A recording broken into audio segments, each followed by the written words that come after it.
자, 염색체 구조에 대해서 좀 보도록 할까요? 자, 일단 염색체 구조입니다. 염색체는 DNA와 단백질로 이루어져 있고요. 단백질은 DNA가 워낙 얇으니까 끊어지지 말라고 이렇게 같이 지지하는 그런 동글동글한 거, 요런 단백질을 얘기해요. 히스톤 단백질. 단백질로 이루어져 있고요. 정보를 저장하고 또는 전달하는 역할을 하네요. 자, 세포가 분열을 할 때 막대 모양으로 웅축이 됩니다. 그러니까 분열하기 전에는 실처럼 풀어져 있거든요. 세포가 분열할 때 염색사에서 그러니까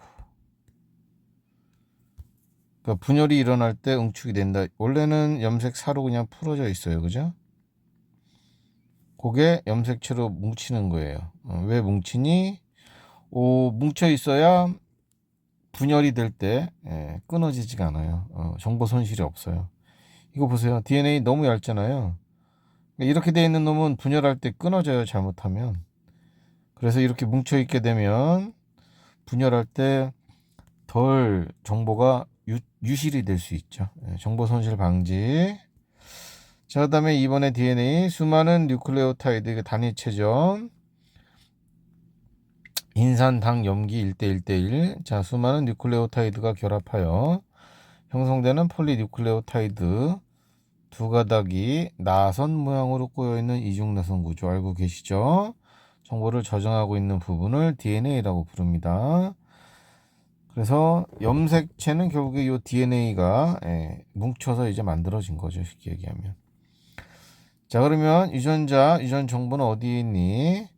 자, 생물의 형질을 결정하는 유전 정보가 저장된 DNA의 모든 부위가 아니고 특정 부위를 유전자라고 합니다.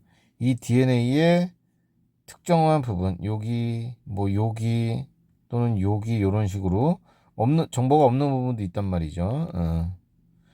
특정 부분에 있는 정보를 유전자라고 부릅니다. 하나의 염색체 하나에는 몇천 개 정도 또는 몇천 개 이상의 그런 정보가 있을 거예요. 유전자가 있을 겁니다. 그런 정도 보시면 되고요. 네, 그래서 이 그림도 잘 보시면 돼요. 이게 염색체고 요걸 잡아당기게 되면 요게 염색사예요. 요거 뉴클레오섬이고 워낙 얇아서 DNA하고 히스톤 단백질이 묶여져 있는 구조죠. 자, 그거를 덜어내고 쭉 실만 뽑아내면 그게 DNA고요. 이렇게 이중 나선 구조 이루고 있다라는 구조입니다. 자, 그 다음에요. 됐죠? 자, 그 다음에 염색체와 핵형이네요. 핵형? 염색체의 모양, 형태? 어디 보자. 염색체 숫자나 모양, 크기. 염색체의 그 외형적인 특징을 핵형이라고 하는구나. 그러니까 종이 다르면 당연히 염색체 모양이 다르겠죠. 핵형은 생물 종의 고유한 특성입니다. 같은 종의 경우도 남녀에 따라 다르죠. XY 다르니까요. 성별이 같아야 핵형이 같습니다. 같은 종의 경우도 남성끼리 또는 여성끼리 이래야 핵형이 같습니다. 같은 종의 암컷과 수컷은 성염색체 구성이 다르기 때문에요. 이렇게 다르기 때문에 핵형이 같다라고 말하면 안 되겠죠. 자, 핵형을 분석하는 방법에 대해서 이제 봅시다. 생물 핵형을 조사하는 것을 핵형 분석이라고 하는데요. 뭔가 이상이 있나 없나 이런 걸 보는 거예요. 체세포 분열 중기의 세포를 이용합니다. 중기 때 관찰이 굉장히 쉽죠. 중앙에 배열하니까요. 그래서 얘를 이용하고요. 염색체가 또 가장 많이 응축이 되어 있어서 관찰하기에 적합하다. 자, 핵형을 분석하면 남녀도 알 수 있고요. 염색체 숫자나 구조의 이상, 즉 돌연변이 등도 알아낼 수 있어요. 이런 것도 미리 파악할 때 쓰는 거예요. 그 다음에 이쪽에서 보시면 종에 따라 염색체 개수가 전부 다르죠.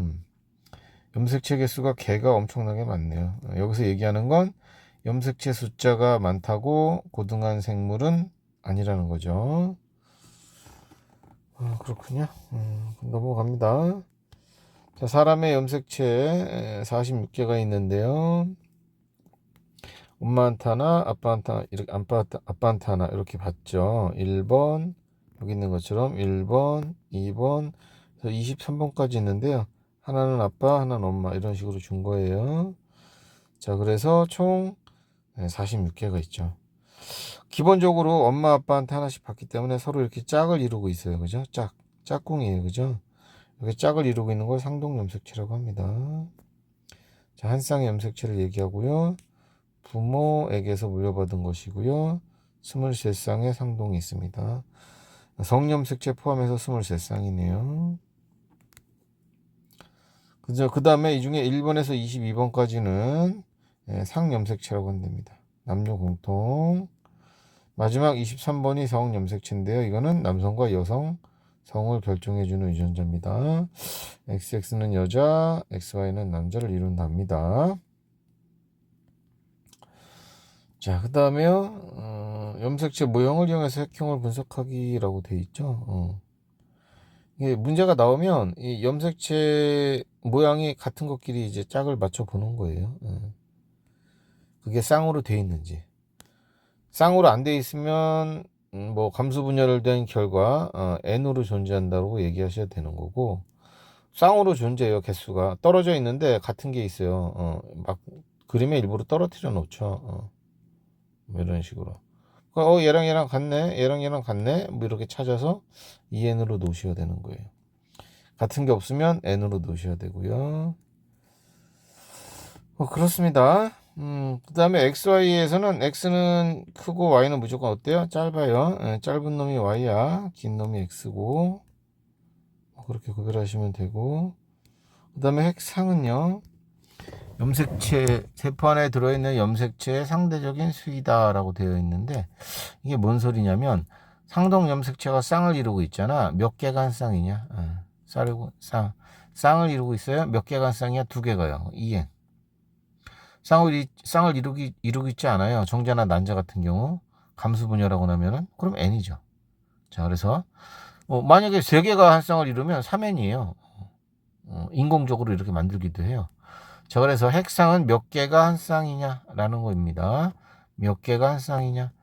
2n. 그러니까 이거는 남성하고 여성 둘 다 뭐 2n이죠. 체세포 같은 경우에. 그죠? 다른 동물도 2n일 수 있는 거야. 그러니까 종이 달라도 핵상은 다 같이 2n이 될 수도 있어요. 이거는. 그렇습니다. 여기 보시면 너랑 같고요. 너랑 같고요. 이렇게 또 같고요. 그죠? 그래서 2n 이퀄 6이라고 적는 거예요. 이건 두 개가 한 쌍이다. 여기는 총 6개다. 이런 뜻입니다. 이쪽을 보시면 혼자 있잖아요. 그러니까 n 이퀄 3 이렇게 적으라는 얘기예요. 그래서 n 이퀄 3이라고 얘기하면 이건 무조건 뭐예요? 감수 분열에서 생긴 생식세포인 거죠. 생식세포가 되겠죠. 그죠? 그 다음에 C에서는 상동 염색체와 염색 분체에 대한 얘기네요. 자, 상동 염색체. 엄마가 하나, 아빠가 하나 준 상동 염색체. 여기 있네요. 여기 이게 상동 관계라고 할게요. 하나는 아빠, 하나 엄마가 줬어요. 그런데 같은 위치에 여기 대문자 A, 여기도 대문자 A 있네요. 이게 같은 위치에 있는 애들끼리 경쟁하거든요. 이게 대립 유전자예요. 여기는 둘 다 대문자 A라 그냥 대문자 A가 표시가 되겠고요. 나타나겠고요. A 성질이. 그 밑에는 대문자 B랑 소문자 B가 경쟁을 해요. 그럼 둘 중에 힘이 센 놈, 대문자 B가 힘이 세요. 우성이니까. 그럼 얘는 표현이 대문자 B로 표현돼요. 성질이. 여기는 대문자 A로 성질이 나오겠죠. 그 다음에 여기를 비교해 보시면 대문자 D로 성질이 나오겠죠. 그 이해는 외부에서 볼 때는 A, B, D의 형태를 띠겠대. 형질을 나타낼 거예요. 자, 이런 걸 경쟁 관계에 있는 유전자를 대립 유전자라고 합니다. 엄마 거 아빠 거가 서로 경쟁을 합니다. 그래서 상동 염색체 유전자 구성은 달라요. 부분적으로는 같을 수도 있겠지만 전체적으로 보면 다르다. 왜? 엄마 아빠한테 하나씩 받았으니까. 자, 그 다음에 DNA가 이제 복제가 돼가지고 DNA 복제가 되면서 분열에 대비해서 DNA가 복제가 되면서 요게 이렇게 예, 날개가 2개 생겼죠. 분체가 생겼죠. 너는 요렇게 분체가 생겼죠. DNA가 복제가 됐을 때 복제되고 나면 요렇게 되는데요. 이 염색 분체는 완전히 똑같은 거예요. 똑같은 게 복제가 된 거라서 염색 분체끼리는 유전자가 완전히 똑같습니다. 염색 분체는 하나의 염색체를 이루고 있는 각각의 가닥으로 동원체가 가운데, 이게 동원체입니다. 동원체 부위에서 밀착되어 있고요. 유전자 구성은 서로 같다, 이렇게 체크해 두시면 돼요. 아시겠죠? 그 다음에 세포 분열과 염색체 분리, 체세포 분열도 있고, 그 다음에 생식세포 분열, 즉 감수 분열도 있잖아요. 자, 요런 거 할 때 이제 나타나는 그 분리 방법입니다. 첫 번째가 염색 분체가 분리가 되는 방법. 두 번째는 상동 염색체가 분리가 되는 방법이에요. 첫 번째 거 볼게요. 자, 지금 염색 분체가 만들어졌죠. 원래 자, 요렇게 있던 게 DNA가 복제가 돼 가지고 이렇게 분체가 만들어진 거예요. 자, 이 상태에서 중앙에 얘네가 잘 배열한 다음에 갈라지는데, 분체가 분리가 되면 이렇게 갈라져요. 이렇게 갈라지고, 너 일로 오고, 이쪽에 있는 놈 일로 오고, 이놈 일로 오고, 이쪽에 있는 놈 일로 오고. 분체가 분리가 되면서 양쪽에 하나씩 노나가져요. 만들어진 거는 누가하고 똑같다? 맨 처음 세포랑 얘랑 똑같아요. 맨 처음에 EN이죠. 잘라지고 난 애들도, 태어난 애들도 보면 EN이에요. 이렇게. 자, 그래서 염색 분체 분리가 일어나면 유전자가 똑같은 애들, 유전자 구성이 똑같은 걸 2개 만들어냅니다. 똑같은 걸 2개 만들어내요. 클론이죠, 클론. 염색 분체 분리는 똑같은 걸 2개 만들어냅니다. 자, 그런데 상동 염색체 분리는 자, DNA가 복제가 돼서 이렇게 분체가 된 다음에 얘네 둘이 붙어요. 얘네들이 붙어요. 그냥 상동끼리 있는 놈들이 분체가 분리가 되는 게 아니라 여기가 이렇게 그냥 갈라지는 거예요. 이렇게. 상동 염색체가 양쪽으로 찢어서 갈라져요. 그럼 처음에는 EN이었는데요. 갈라지고 나면은 N으로 바뀝니다. N. 이렇게 놓고 여기서 분체가 이렇게 가운데가 또 분리가 되면 하나씩 더 만드는 거죠. 이렇게.